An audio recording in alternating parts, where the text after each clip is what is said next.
High Sheriff, Mistress, Chancellor, Vice-Chancellor, Fellows, distinguished guests, dear students, ladies and gentlemen.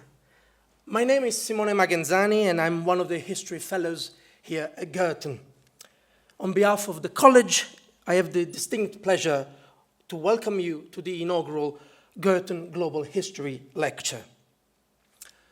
Before I progress with my introduction, allow me to bring you the greetings of my colleague, Dr. Ben Griffin, who should have been standing in my place tonight, but who is away because of a family medical emergency. We think of him and his family this evening.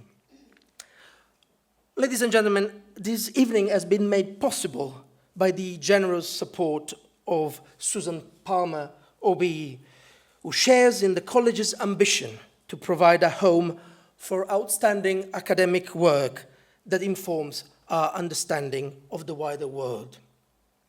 To this end, I cannot imagine a better topic than tonight's The Rise and Fall of Globalization, Lessons from History. Expansion, drama, decline, all things that make historians dream, at least since Gibbon. Once heralded as the inexorable march of integration, of markets, ideas, institutions, now globalization appears to many increasingly contingent, reversible, perhaps fraught. At a time where supply chains falter, consolidated norms yield to nationalist resurgence, and the infrastructures of global governance struggle to accommodate to new worlds emerging, we ask ourselves, was globalization a long-term endeavor, or perhaps just a febrile neoliberal ambition, or even a product of historical scholarship so preoccupied with the idea of interconnectedness? To guide us in all this, we have a scholar whose work has consistently illuminated the historical contours of global interactions, spanning methodologies and continents.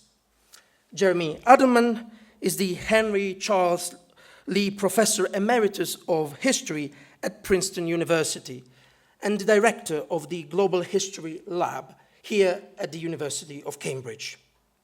Author and editor of over a dozen books, they include Worlds Together, Worlds Apart, A History of Humankind from the Beginning to the Present, the acclaimed Global Life History of Albert Hirschman, and with Gyan Prakash, Inventing the Third World, The Search for Freedom in the Cold War Global South. His new book, entitled Depending on Strangers, Love, Fear, and the Making of the Modern World, is about to appear with Princeton University Press. In other words, I don't think we can have a better guide to guide us tonight across this topic. Ladies and gentlemen, please join me in welcoming Professor Adelman.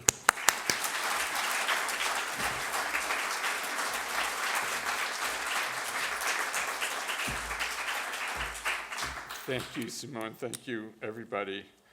I've never sat before a sheriff before, so thank you for that opportunity. Let me set this up so I can track myself.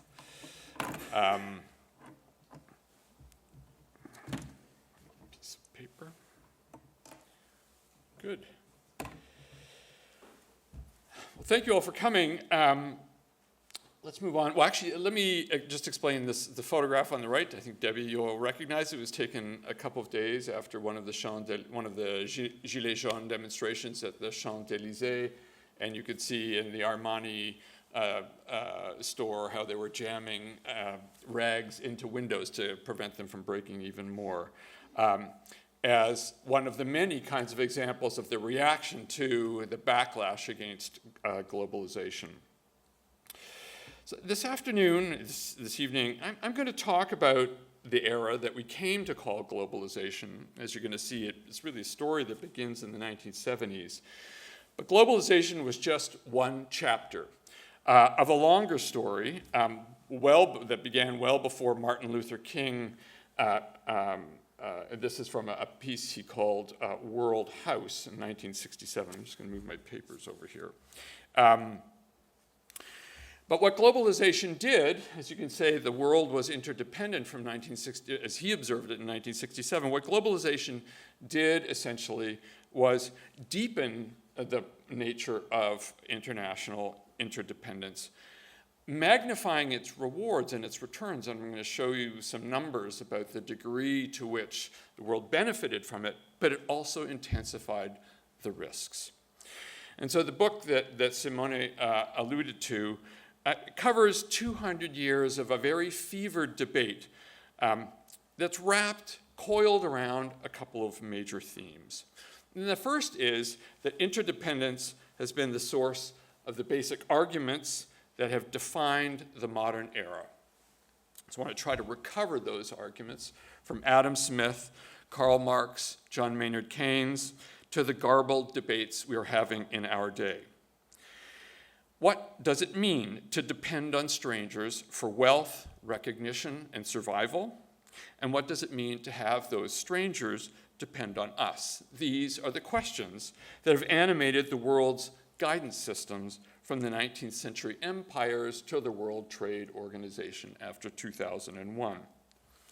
And interdependence has always yielded mixed emotions, mixed feelings, mixed affects. Excitement about opening frontiers and opportunities. Martin Luther King, in this quote, captured the 1960s optimism of the era. This is a very important moment in his own thinking, in connecting the struggle for civil rights within the United States to world peace. And if you could track it from his beginnings of his, in '64 when he receives the Nobel Peace Prize, but becoming more and more aware as the conflict in Indochina deepened that there was a relationship between the rights that people had at home with contests over freedom and the specter of nuclear weapons abroad. But what fueled the argumentation wasn't just an optimistic position about interdependence, is that interdependence cuts both ways. Interdependence also means risk, exposure, vulnerability, because you depend on strangers that you do not know and they do not know you. And they exercise control and you exercise control over them. Dependency means giving up sovereignty. It is therefore the source of anxiety and suspicion, and at times unspools into dehumanization and extermination. Some strangers lay claim to what other strangers have, including their land, their bodies, and their existence. 200 years before Martin Luther King observed that we are all interdependent, there was a man called Adam Smith who wrote a book that is overshadowed by another book that he wrote called The Wealth of Nations. But in the theory of moral sentiments, he identified a problem, and he asked his readers to join him in a thought experiment, which I've called in the book the little finger problem. And he asked his readers to imagine being in the shoes of a gentleman drinking tea and reading the news about an earthquake in China that had killed thousands of people.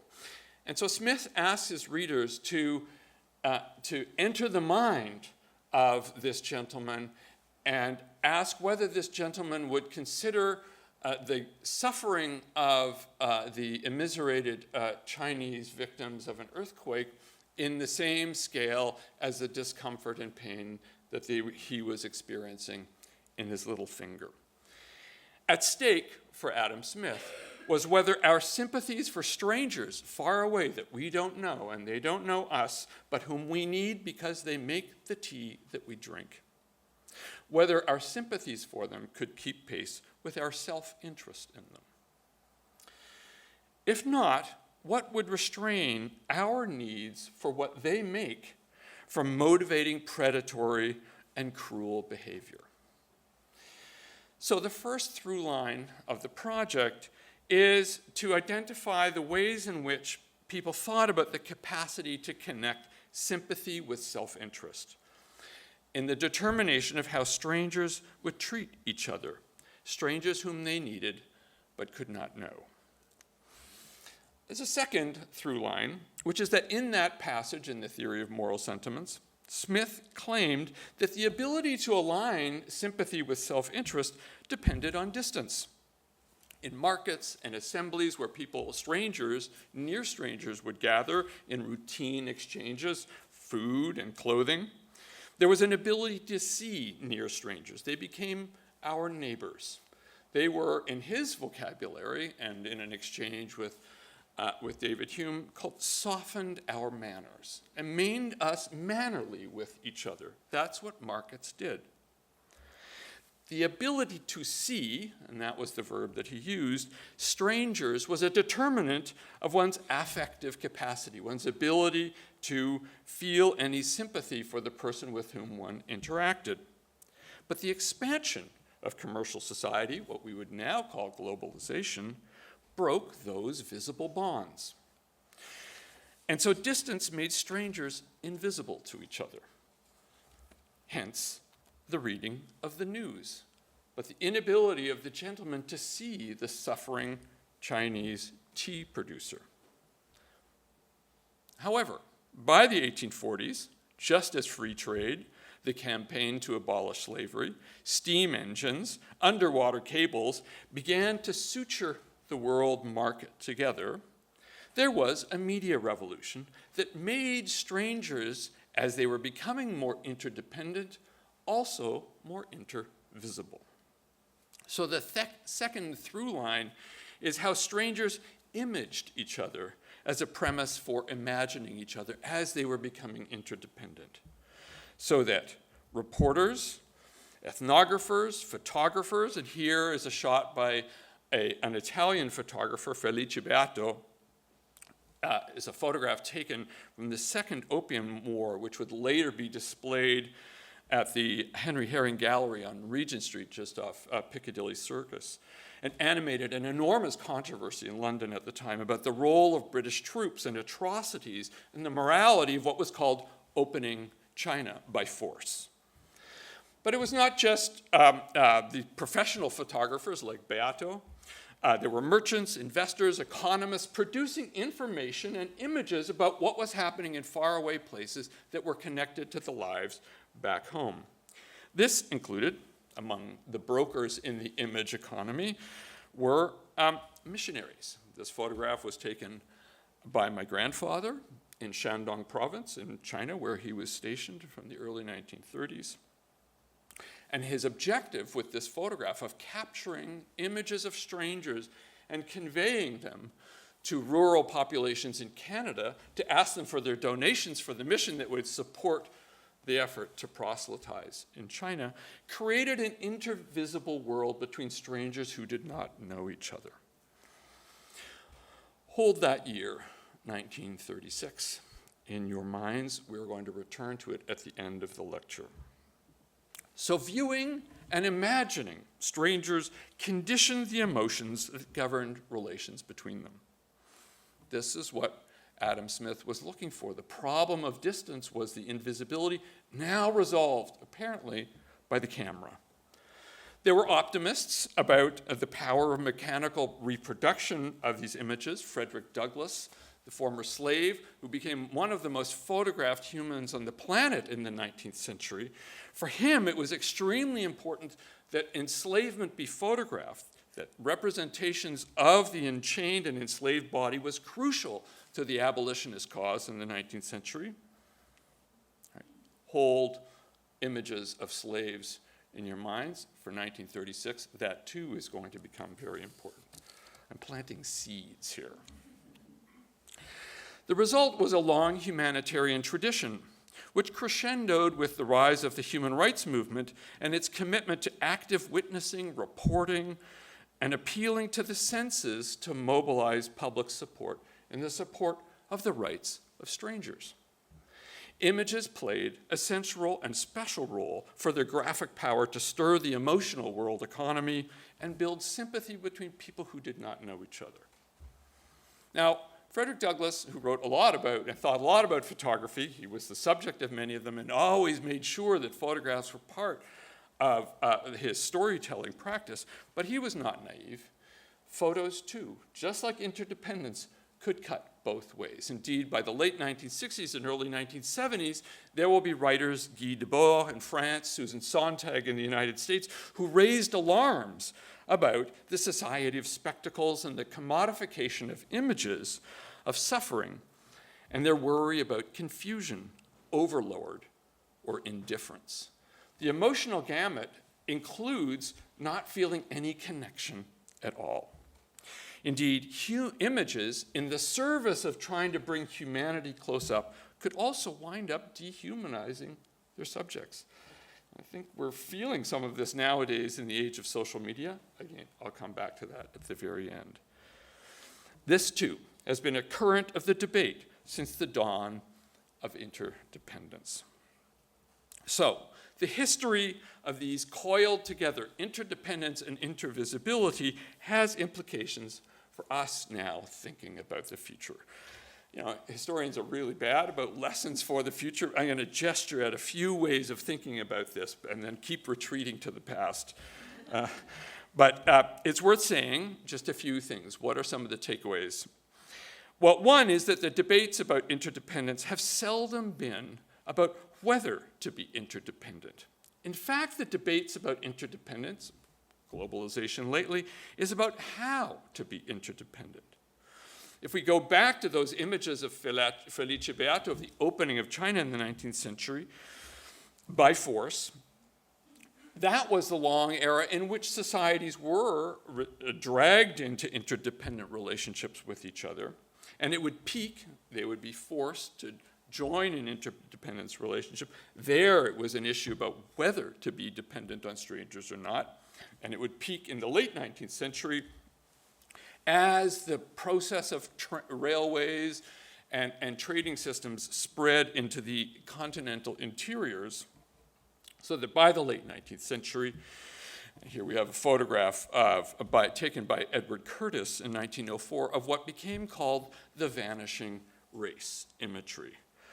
He was one of the pioneering ethnographic photographers of his time, and the photograph is an illustration of a column of Navajo riders disappearing into a blurred landscape, the emblems of a race, the ideology of white photographers as the heroic witnesses of the disappearance of strangers, made to disappear because of the nature of the interdependence that was being built without their consent.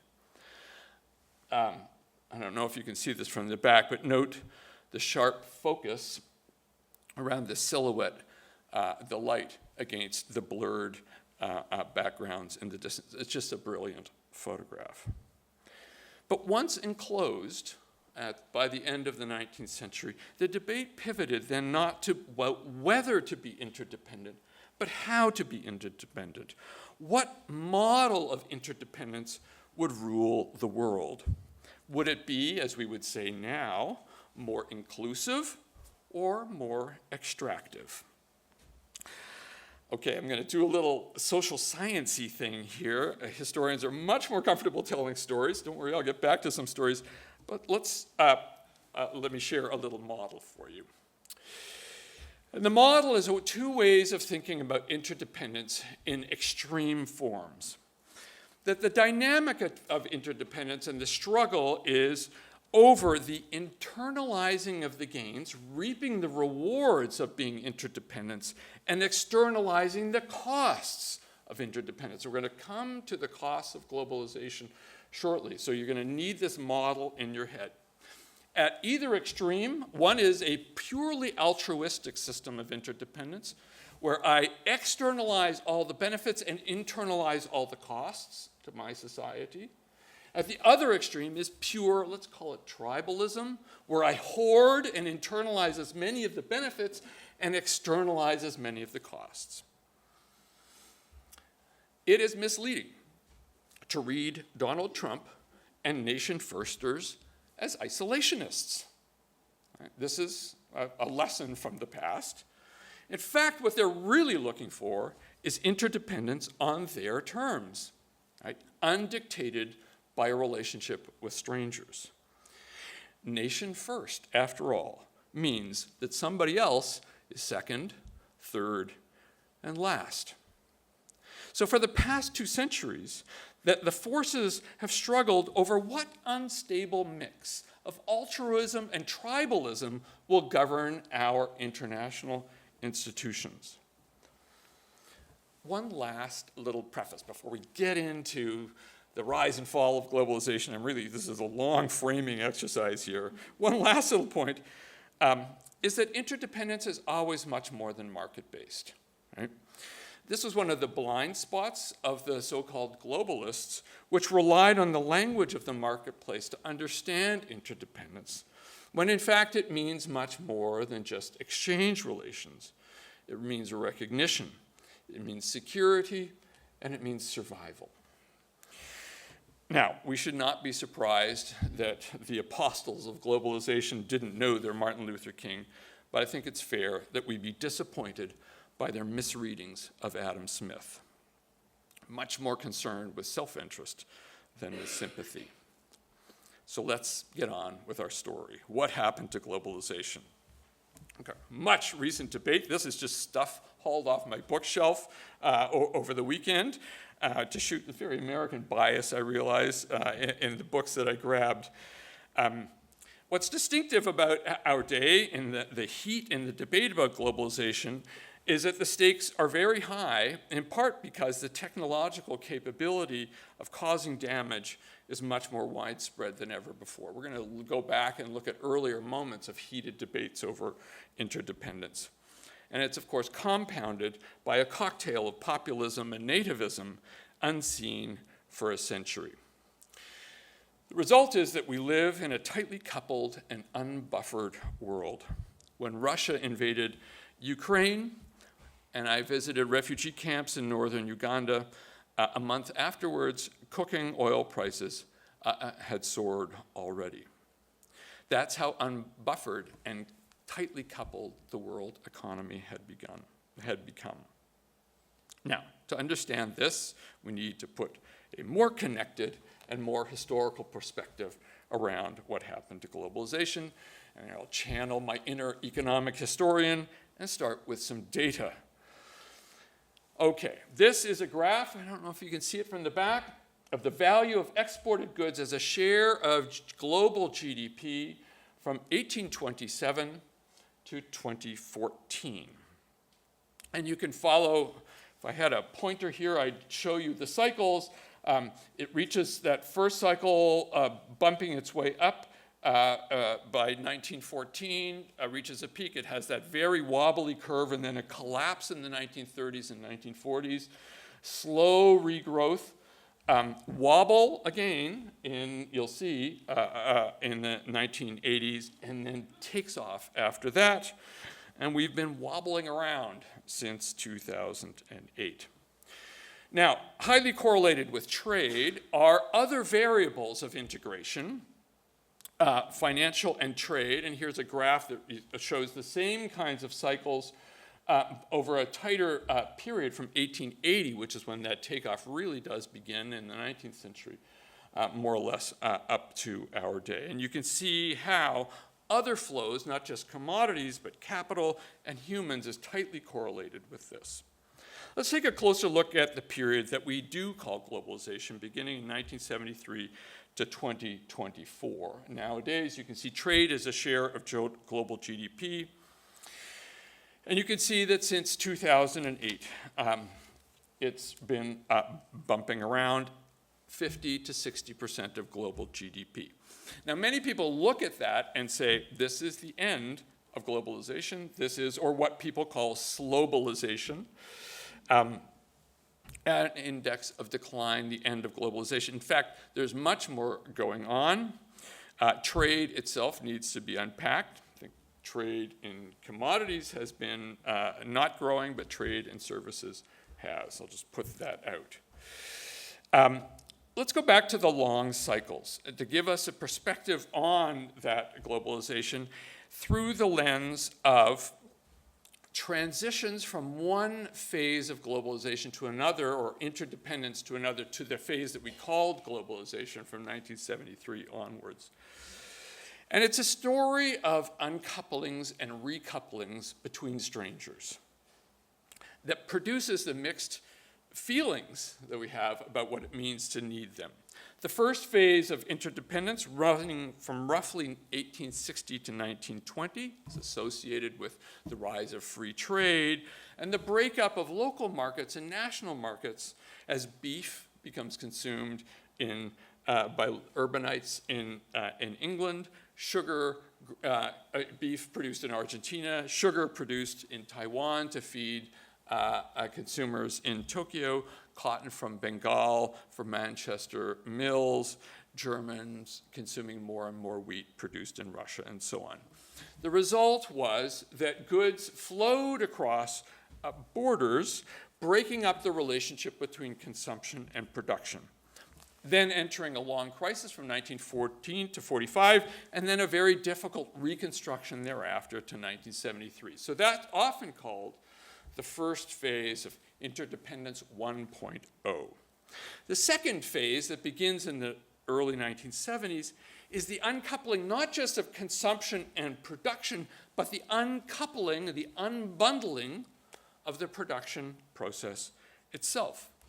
The boom from the 1970s to the 2000s, Google was created in 1998, China enters the World Trade Organization in 2001, is a story of Simone already anticipated this, the creation of what became called supply or value chains that broke up the integrated factory itself and now distributed parts of the factory system across borders. And Toyota was the pioneer in creating these new industrial supply chains across multiple locations.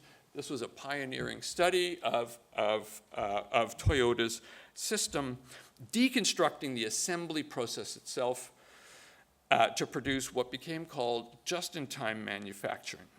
By the year 2000, the majority of manufacturing trade across borders was happening within companies.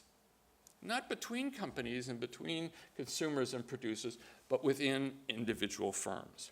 This, of course, was enabled by technologies, container shipping, sorry, Debbie, but we can't avoid the container shipping, which was very important. It was invented, I'm going to pay for this sidebar here, but it was invented during the Vietnam War so that the American military could ship very sensitive equipment in these containers using an invention that DuPont had created, I think in 1947, called styrofoam, that they could pack around the electronics and send to burn jungles in Indochina. Container shipping, eventually the barcode, standardization of the entire shipping network systems enabled this to take off.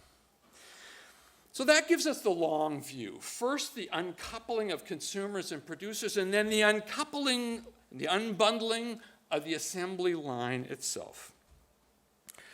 But we have to take not just a long historical view, but a global view, because this was most revolutionary in the developing world. From 1/4 of all trade in the early 1970s, when this system comes into being, it now accounts for over 1/3 of trade now, driven not by the exports of natural products the way it was once in the 19th century of wheat and so on, but when we were unbundling consumption from production, but through the industrialization of the global south, and particularly of Asia. Here's a graph of the value of exports as a share of GDP for the world and China. China is in red. China boomed in that second phase of the unbundling of the assembly of the production process of itself. Its rapid industrialization supercharged globalization. And there is a question, if you look at the curvature, of whether we've reached peak China. Question, if you want to talk about it in the Q&A. Now, of course, we are in the midst of another, say, third phase of unbundling, which is in the production of services themselves. A model that some people call globotics, which combine the supply chains and services with the application of robotics and intelligence systems. Which is, by the way, a little plug for Girton and Cambridge, why education, and especially higher education, is so important for societies positioning themselves at the higher ends of these service supply chains. And why it's important to think, I should add, about this, not as end times after globalization, but a transition to a new model of world economy that we're going to have to grapple with and stop thinking in such apocalyptic ways. And I'm going to get to the costs of apocalyptic thinking in just a minute. So the 1970s were a moment of transition, of unbundling the industrial process. Now we are unbundling the world service economy. A couple of notes to say about the 1970s. That has to do with how we think, the narratives we tell as we make these transitions from one form of interdependence to another. The first is that most countries, most societies, Japan, Hong Kong, a few others aside, most, of course, did not welcome what this new model of togetherness brought. In fact, the dominant affect, the dominant feeling about strangers was threat, was fear, was discontent, and resistance. And there was a lot of declinist, doomsdaying talk about what this new model would bring. We've talked, I think it was last week, Martin, that you talked about the Club of Rome report that came out in 1972 called The Limits to Growth. This is just a graphic of one of the very typical graphs in that very, very, very influential report that predicted the exhaustion of the world's resources, all the curves bending in the way you do not want them to bend, right? Really predicting an apocalypse, not unlike people talking in our day. And in 1972, just as the Club of Rome report came out to predict an exhaustion of the Earth's planets, it came by December 1972 images of the first, really, of our orb, the one we live on.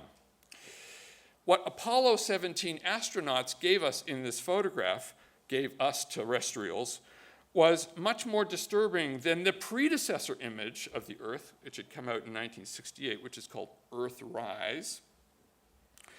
And it's worth, and I'm going to pay for this and being another sidebar here, that Earthrise, all these photographs, by the time Earthrise came out in 68, NASA had figured out that taking photographs of our planet was very useful exercise for NASA itself. Because until then, the astronauts had been taking their own personal cameras with them, and then they were sent into outer space with proper Hasselblads. But you could never tell, and this was kind of a miraculous photograph, whether the capsule was going to turn at the right moment for you to see through that porthole to capture Earth. Well, they nailed that one. So the images were intended, of course, by then. NASA knew that photographing the planet was a good publicity for the organization, which is now being defunded. But of course, the effect was not what they intended. Earthrise, 1968, the famous image of our planet rising above the foreground of the moon itself, was a portrait of an oasis in the vastness of space with the comfort of something stabilizing in the foreground. 1972, the image was entirely different. Here was our planet, precarious, lonely, fragile, all by itself. There's no foreground in the image. And people initially were astonished at the photographs, not least because the angle was all wrong. Look carefully. The Antarctic is on top. So the photo editors, after the disturbing first image, the photo editors realized that they had to flip the photograph so that it wouldn't bother people so much. And it had to be cropped so that the planet was in the center of the photograph and not off on an angle. See, I told you there would be photographs in the lecture. And of course, it was color edited. The initial image was a disturbing brown. This is not the stark blackness of outer space. 4 days after the capsule landed, NASA released the edited version of what became called blue marble shot and splashed all over the newspapers and magazines worldwide. I should say, by the way, astronauts left dozens of cameras strewn over the lunar surface. For any of you who managed to get back there, you'll see all the leftover camera gear on the ground. Now, there had been a long tradition since Daguerre of shooting the moon from the Earth, of course, but what Apollo 8 to 17 did was spark interest in shooting Earth itself, our Earth. And it would, of course, grow exponentially with the arrival of satellites launched by the War Department. And it began in 1966 with the Defense Satellite Applications Program, which began to gather meteorological and climate data. And by 1973, the beginnings of our globalization cycle, they agreed to transfer weather data access to the Commerce Department for civilian use. Later, eventually, to the National Oceanic and Atmospheric Administration. Just in time to start capturing images of our Earth, now covered with Asian brown clouds or Amazonian fires. From these various strands of scientific activity, government policy, activism emerged what we now call Earth systems thinking. And pioneering work began in earnest to measure the changing atmospheric structure and the beginnings of the idea that one species had conquered the Earth inextricably and was tying together its parts. There would be no escape, or as by the late 1960s people would say, no plan B. Now, the rise of Earth systems thinking created the sense of inescapable togetherness. This was interdependence in a new key. Right? And it was much more than about being economically interdependent. And it would be increasingly aligned with a set of second arguments about interdependence, which was around human security. Images of what was happening on Earth from outer space combined with images from Earth about what was happening on the planet. The Sahel region had begun, by 1972, at the time the images really began to circulate, had gone through 4 years of drought. And here is a famous image by the Brazilian photographer Sebastião Salgado, who arrives in the Sahel in the early 1980s. And it had become increasingly clear that one of the drivers of the human calamity that had struck the Sahel was being caused by the topsoil being blown away by the slash and burn agriculture and repeated tillage to produce export crops from the region for the consumption of other strangers. So by the time Salgado arrives on the scene, there was a world of portraits of a decade of suffering in the region. And it coincided with and motivated and fueled modern humanitarian agency, which dovetailed, of course, with the rising human rights movement in Eastern Europe and in Latin America. And again, the importance of photography of strangers was very important for fueling the sense of relations between them and us. The importance of photography in creating images of destitution was very important for this human security matrix that was echoing the Earth systems thinking. Indeed, getting the shot for the photographers was part of the story itself.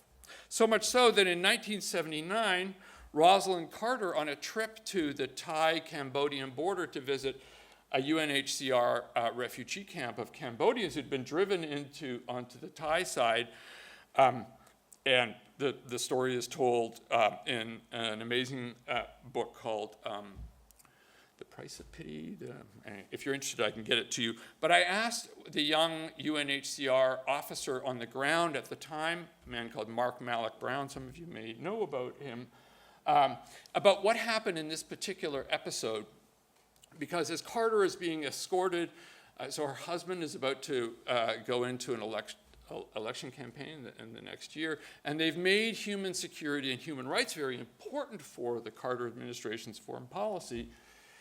She is being escorted around the camp, and in the story, what happens is that her aides are always pushing the refugees and the UNHCR officials to one side. We need to get the shot, we need to get the shot, we need to get the shot, eventually grabbing this child from the arms of one of the refugees to put it in Carter's arms so that they could get the shot and appear on the front page of the New York Times.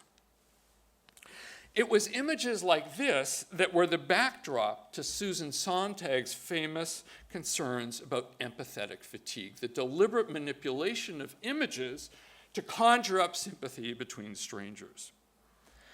It was also very important for the new moral politics and practice of the human rights movement that argued that nation states could not be entrusted with the defense of the rights of strangers and increasingly of their own citizens, and thus the need for watchdogs, observers, photographers to make the suffering legible and visible, and thus the concern about the moral conditions of the world and the obligations to strangers.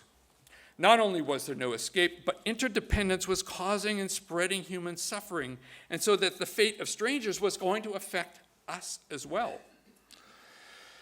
Paul Ehrlich had published in 1968 a very influential book called The Population Bomb, right here, and I would urge you to go back and read in particular the preface of the book where he describes his taxi drive in, I think it's in Delhi, and his encounter with all of these strangers. Here, predicting that eventually the planet would run out of resources and food, in part because the suffering of strangers would increasingly consume in his Malthusian nightmare the needs that we have in our own society. In fact, he would appear on the Johnny Carson show more than 20 times. Johnny Carson had a particular fascination with apocalyptic thinking. Okay, so we have Earth systems, right, a new mode of interdependence, a new question around the moral bearings attached to human security problems. And there was a third factor in inspiring doubts. Again, this is the resistance to the transition to globalization, the doubts about interdependence, which is, of course, the economic ones. I'm not going to spend much time on this one, partly because it's the most familiar version of the story, but starting in the 1970s, increasingly, and again, first beginning with a resistance to interdependence. What happened in 1971, when Richard Nixon announced the end of the long cycle of American-led economic integration by pulling the dollar off the gold standard, he included, this is going to sound familiar, I hope, to you, blindsiding his trading partners with a 10%, just 10%, surcharge on imports. He embargoed the export of all essential foodstuffs to Japan. Most countries around the world raised capital controls. We think of globalization as opening up markets. In fact, the initial response was to close things down, to resist interdependence. And of course, there was a world historical war in 1973 that produced the oil shock. This intensified the specter of the risks of depending on strangers, the human security dilemmas, the Earth systems thinking, intensified the urge to hoard, to internalize the gains, and externalize the blame. There were even calls for energy interdependence, which in retrospect was hilarious. In 1975, Toyota and Daimler-Benz were already working on electric cars, and some predicted a post-petroleum world. This was Dennis Hayes, the coordinator of the first Earth Day. Everywhere, growing disenchantment with nation states to pull out of the malaise of the 1970s, and in some cases to lose increasingly their legitimacy as guardians of citizen rights and the protection of strangers, reflected in a growing transnational movement of human rights, environmental alliances, one of the most important, of course, being the peace movement. they were protesting governments because the governments themselves had become the threat. Some of the, well, you're all so young, you probably don't remember this very much, but this was in the early 1980s. Decisions to test Pershing II and cruise missiles had set off a worldwide set of protests against a return to the nuclear arms race. We're about to enter it all over again. By the early 1980s, the world was mired in malaise and backsliding into Cold War conflicts. The planet felt as if it was spiraling because of what humans were doing to each other. Spent a little time on what was going on here. I should say by 1983, the Hague demonstrators millions would go to The Hague. Over 1 million showed up in New York. I went to that demonstration. The English historian E.P. Thompson's pamphlet, Protest and Survive, maybe some of you have read it, was lacerated a government manual on how to cope with an atomic bomb, which was called Protect and Survive. It's hilarious. And Thompson's book was translated into many languages and a bestseller worldwide. That year, a man called Carl Sagan coined a term called nuclear winter. What would happen to the planet beyond irradiation? The production of the dust clouds as a result of an atomic exchange that would plunge the Earth into freezing darkness for a long time. Note his co-author is Paul Ehrlich. And 3 weeks after he coined this term and put it out in a Sunday supplement to American newspapers called Parade, ABC aired an absolutely sensational movie called The Day After. I could spend a little time on that. It's worth in the White House, Ronald Reagan had watched a preview of it and then later watched it with Nancy in the White House in the screening room, which I think now has been flattened, if I'm not mistaken. But he tuned in so that he could watch Carl Sagan's, after the ABC movie showings, commentary warning about what the cost of a nuclear exchange would be. So it did not look good by the 1980s. But there were a couple forces at work behind the scenes that were changing the model of interdependence and the alchemy of hoarding and sharing, of externalizing and internalizing the costs and benefits of interdependence. Both of them were improbable, and they came from variables that seemed to be the source of the dilemma, but in fact they broke open the logjam, which is why you should be skeptical of profits. Those two variables were carbon and credit.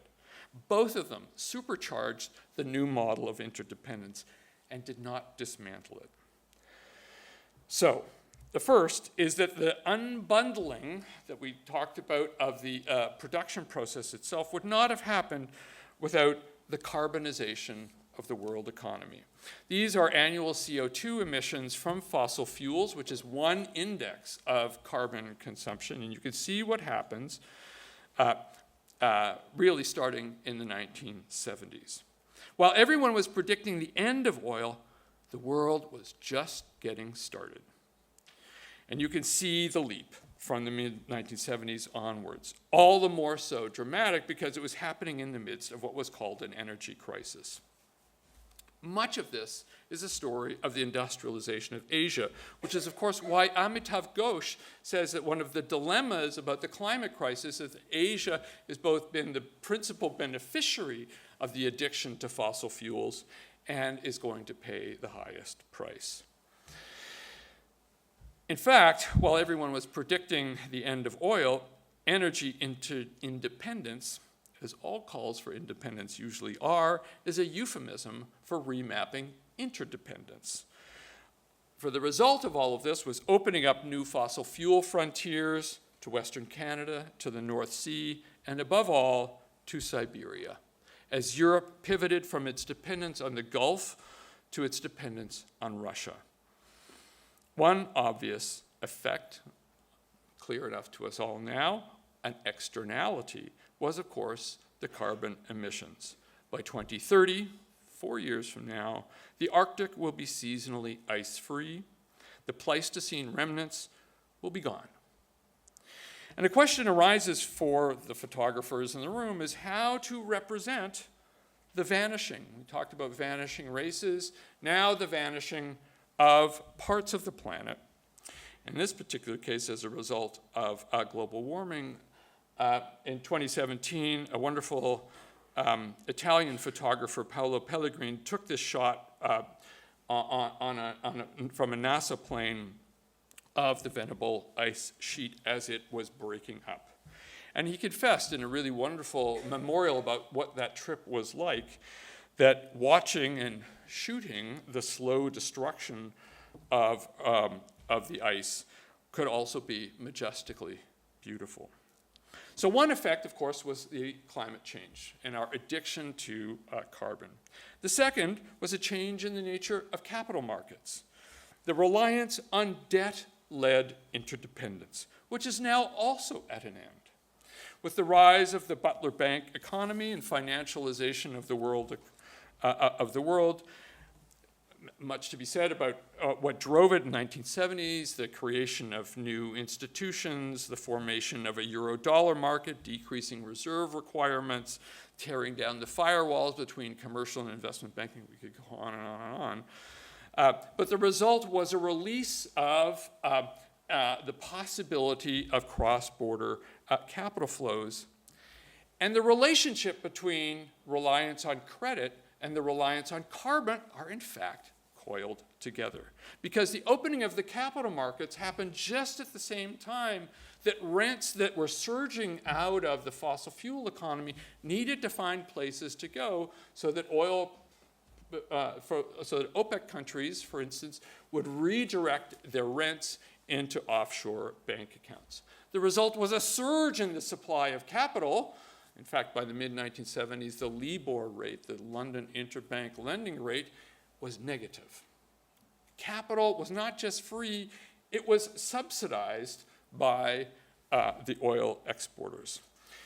And the principal debtors who first lined up to borrow the money were, of course, Eastern European countries, Latin America, South Korea, and others. By the time I moved to Argentina in 1986, the effects of debt-led interdependence were clear to all, and it's not gone away for poor Argentines, anticipating things to come.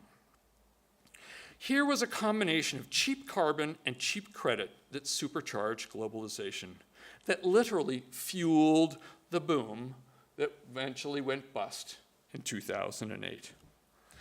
The industrialization of Asia and the restructuring of value chains created a new international division of labor. And the bonanza of convergence ended in a converging crisis, wrapped with each other, but with very different actors, institutions, and modes of organizing time. Two kinds of temporality at the same time, where the Earth systems and human security systems overlap. For the one result, of course, of the, one might say that the slow-burning version of the crisis is climate change. And the other is, of course, the fast nature of the crisis of a financial debacle. To give you a sense of the degree of rising financialization, that first graph, and then its decline after 2008, here is a graph. We became more and more, one solution to the crisis was to double down on it, to borrow more money and to extract more from the planet. One result or response to 2008 was in fact to double down on liquefied natural gas. Another was, of course, to increasing debt-led growth. The result was not a dismantling of interdependence, but an intensification of the problem that we live with now.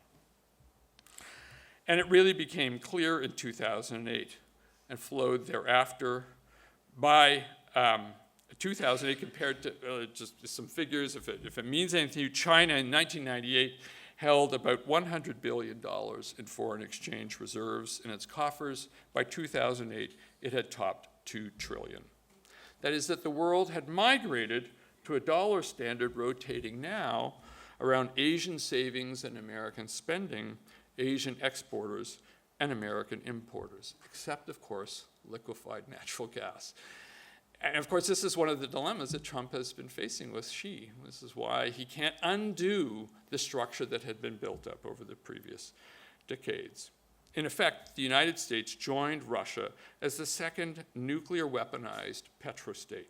That is, US, Russia, and the Saudis always competing for top dog and who would be leading fossil fuel exporters. If Iran gets the bomb, it will be the third. And you can bet your bottom petrodollar that the Saudis will nuclearize too the instant Iran gets the bomb. This gives new meaning to interdependence. So back to our model. How were the externalities shared and distributed, and how were the benefits distributed or hoarded? These are the questions of our time. I'm going to end soon, but I want to make just two more points. Two more, in a sense, stories now of entanglement, which is how we, tribe of global historians, craft our narratives. The first is to offer a portrait of contested interdependence as globalization began to unwind, right? That is a story that's more global and more entangled than the great power narratives that are favored by the PRC and the White House.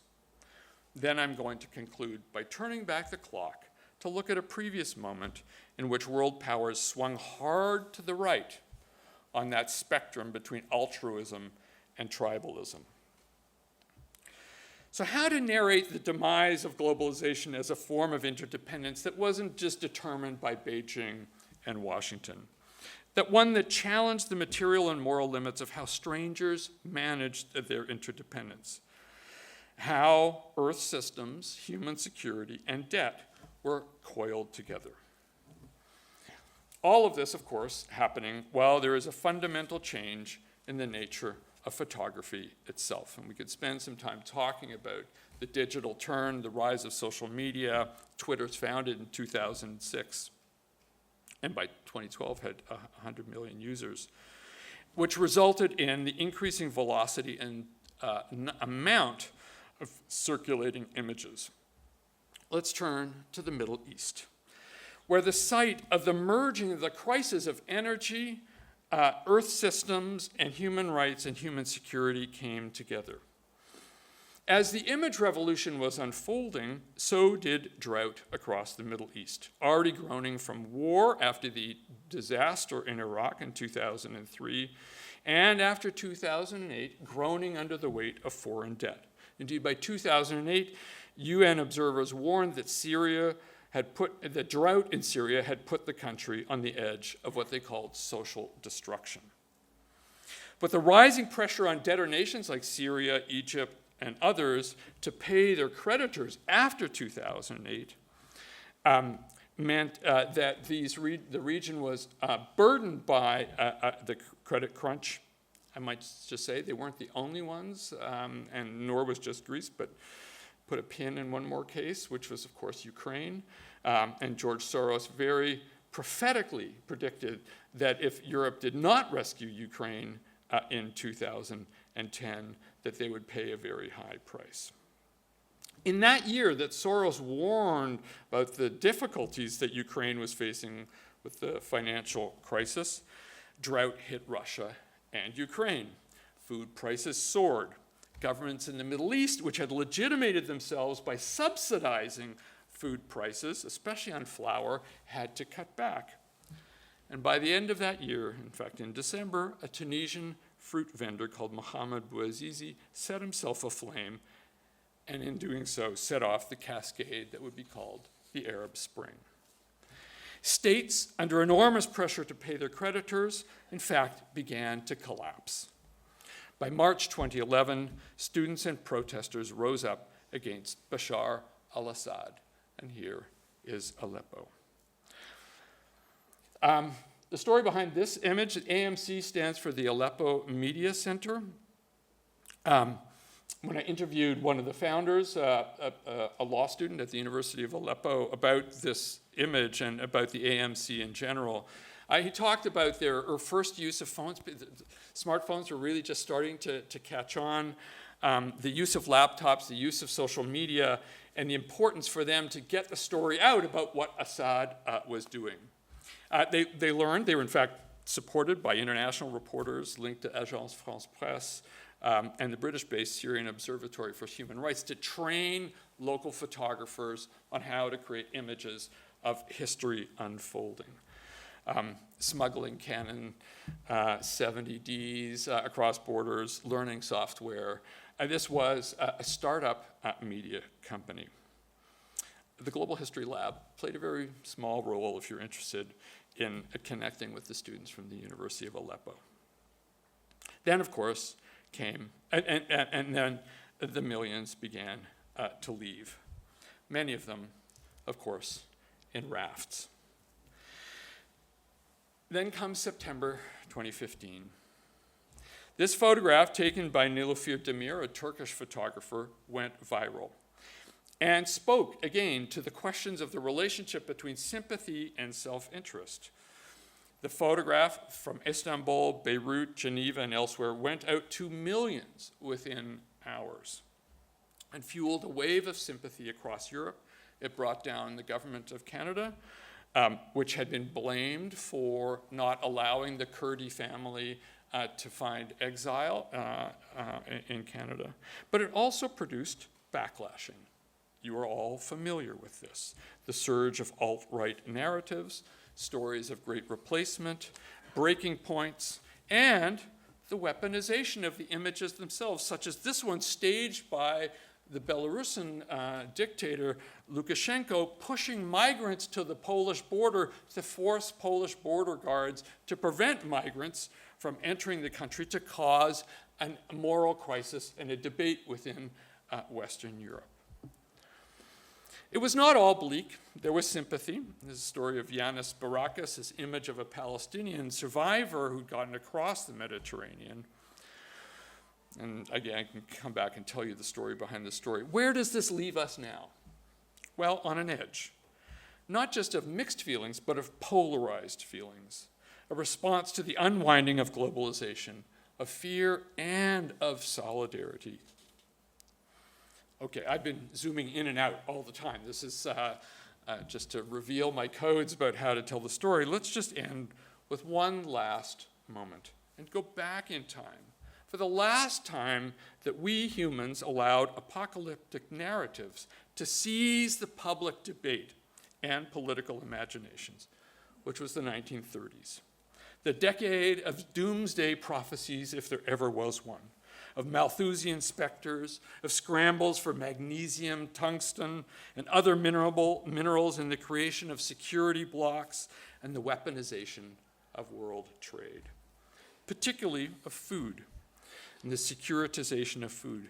Mein Kampf, it has extended tirades blaming German liberals for weakening Germany by relying on food imported from strange lands.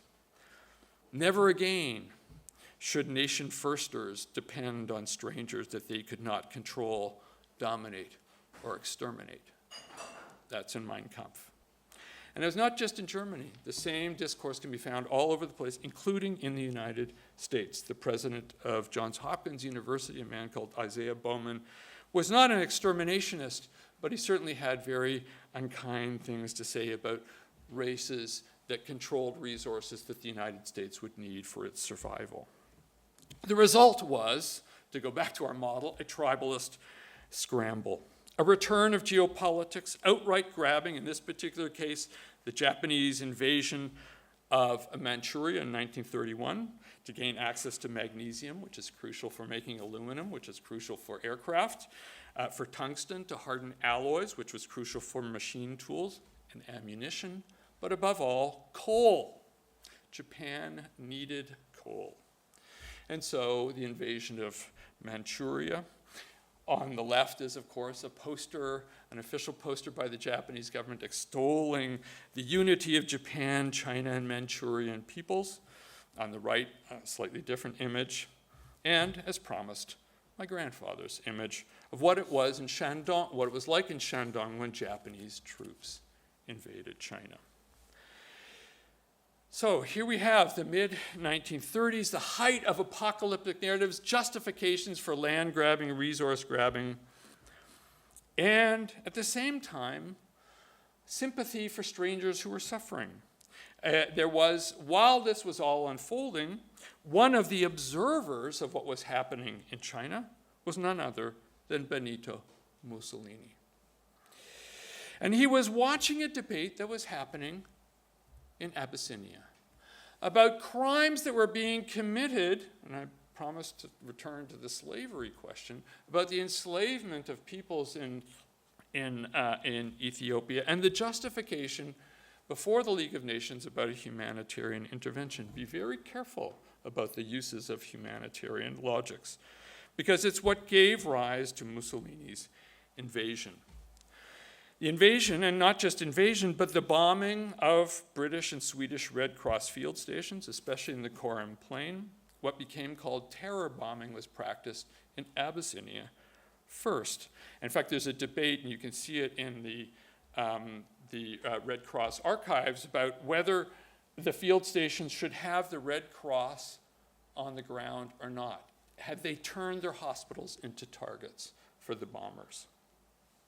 One of the witnesses to the bombing was a South African journalist called George Steer. He was a reporter for the Times who chronicled the story and called it terror bombing, and would be transferred to Spain in late 1936. Franco had risen up against the Republican government in July of that year, while he was himself finishing the touches to a book on Mussolini called Caesar in Abyssinia. The preface was penned in Burgos and printed in December of that year.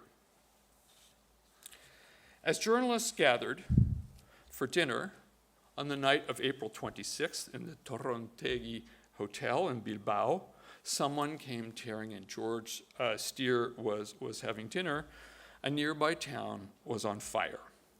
Steer jumped into a car with Christopher Holm of Reuters, Noel Monks from the Daily Express, and Mathieu Cormand from Ce Soir, and they drove through the night, and as they neared the town, the sky glowed with the burning.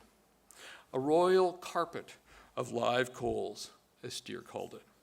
That town was called Guernica. Operation Rugen, as it was called, hours of terror bombing, as Steer had witnessed in Ethiopia months earlier.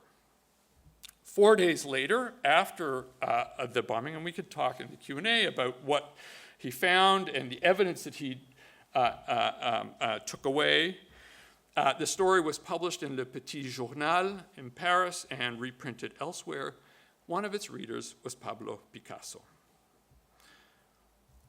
Picasso had been commissioned to paint something for the Spanish Pavilion, but was stuck. And finally, on May 1st, couldn't figure out what to paint. The reception of the news from Guernica led to a 36-day frenzy, chronicled in this case by his lover, Dora Maar, who herself was a very accomplished experimental photographer. Picasso himself was fascinated by photography, and it was a couple of years ago, Tate Modern did a great exhibition on the relationship between 20th century painters and photography, and had a whole room dedicated to Picasso. Black and white, not color, like most of Picasso's work. Like images, they were meant to be easier to reproduce in print. He used matte house paint to reduce the glare. He pressed charcoal and newsprint into the canvas. Let's turn to the final product, and you can see the ways in which, so much of what we look at when we see the image is of the figures of the horse and the Minotaur and others, but you'll see how he's reconstructed the image of the news itself into the painting. It was, of course, the highlight of the Paris International Exposition. 30 million visitors would see this. The most famous artwork to represent the agonies of strangers in a world history.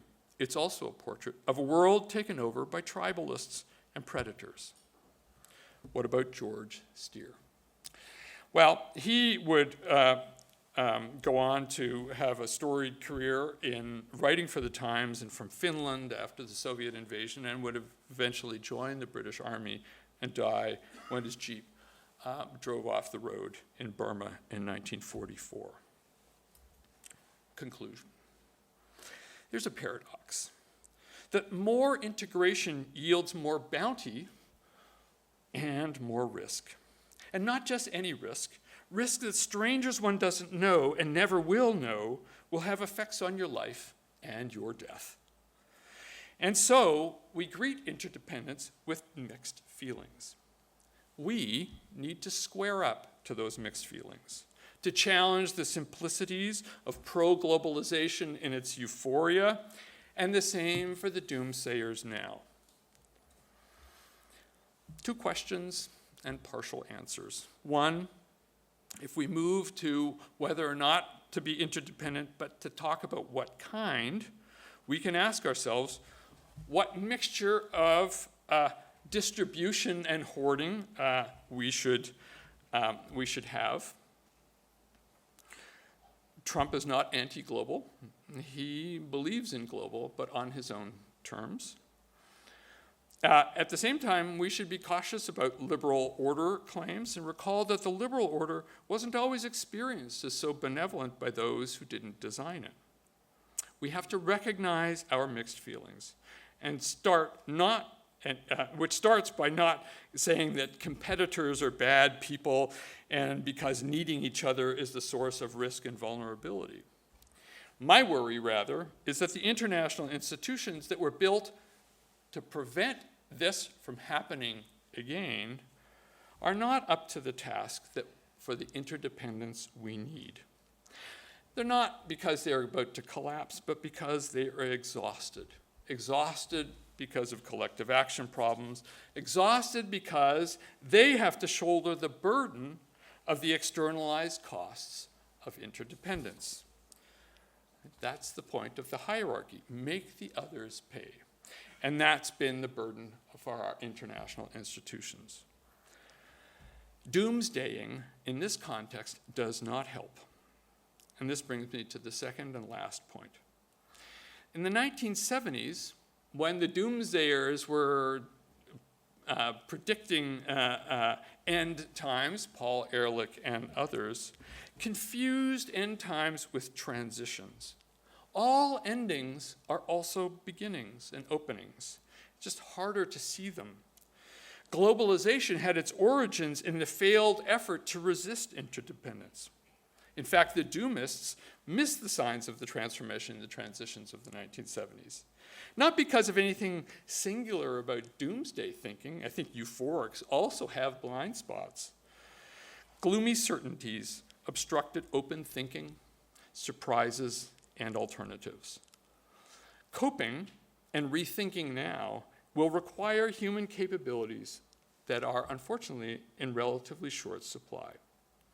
And we have the good fortune, though, of living and working in institutions that are committed to those capabilities. We need to be good listeners, good students, good witnesses. And one place to start is to recover the threads of thinking about togetherness and interdependence that have been lost or forgotten, but which we sorely need. Thank you very much.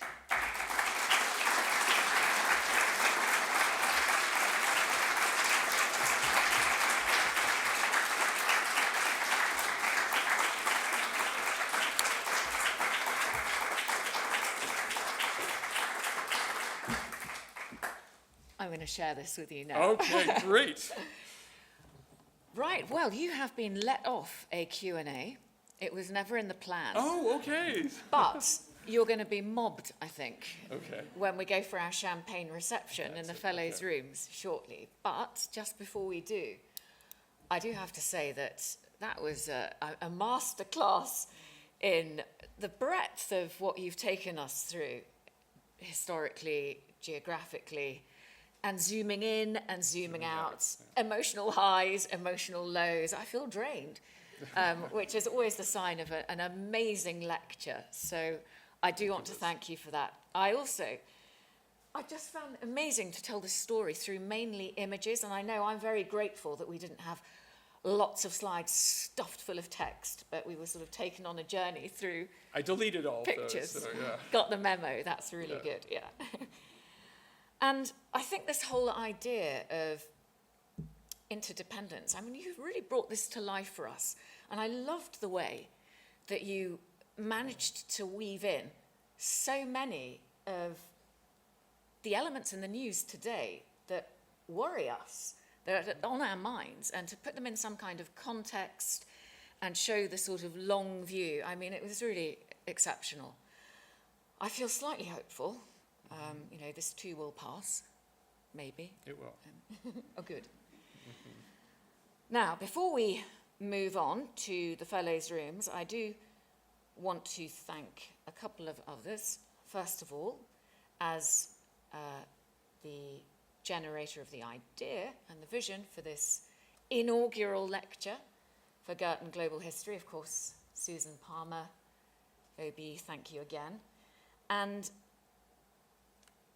also the development and alumni office often go unnoticed, but there's so much work that happens in the background to pull off something like this. And of course, our history fellows who have completely got behind this lecture, all of them. But leading the charge, Dr Maghenzani, as you might have noticed. So more about him later over dinner. But please will you join me now in thanking our speaker. We're so lucky to have kicked off this series with you, Jeremy. Thank you.